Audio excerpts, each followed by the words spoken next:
जय जय रघुवीर समर्थ. श्लोक क्रमांक 55 आणि 56.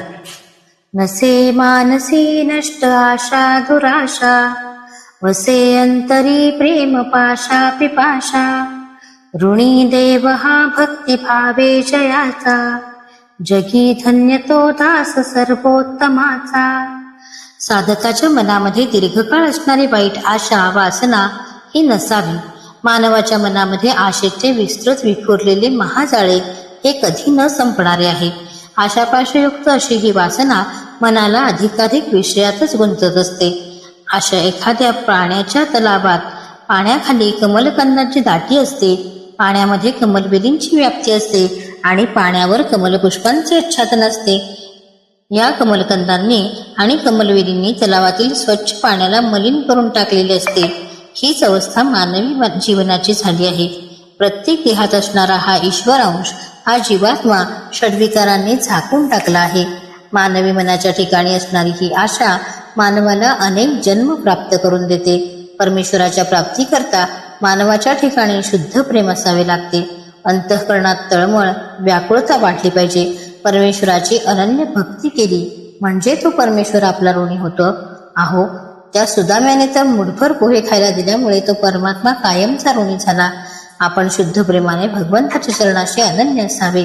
अनन्य भक्तीने परमात्मा आपलासा होतो.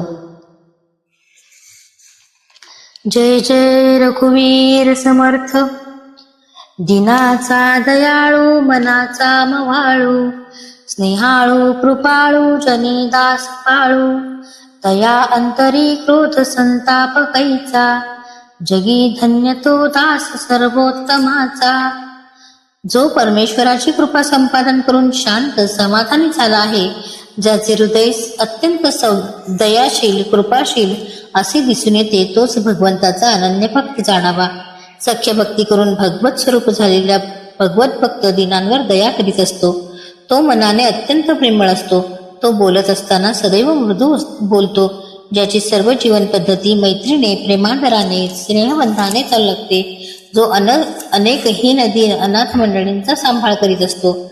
अशा या देवभक्ताच्या ठिकाणी क्रोध कुठून येणार आणि कुठे व कसा राहणार? ज्याच्या हृदयात सतत भगवत भक्ती स्थिर राहिली आहे, त्या ठिकाणी क्रोध कुठे राहील?